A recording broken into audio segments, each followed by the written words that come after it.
Hi, it's Mike's Custom Cruisers. You can see here the difference between a proper American made tool and an eBay special. Okay, basically this is hard to believe this is supposed to be the same tool. Now you can see when you have a sleeve on these transmissions, okay, 5-speed, 6-speed, you need a tool to get it off. So what happens is you hook this behind the sleeve, okay, and this pulls the sleeve off. Now, this is a Jim's. You've only got a very thin ledge to get this in between here, okay?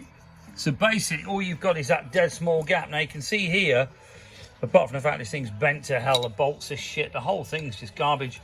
The whole thing has just snapped off, okay? You can see here the ridge is gone, which means the tool's scrap basically. And I mean, it is scrap because these are bent to hell. I mean, it's just a bag of shit tool.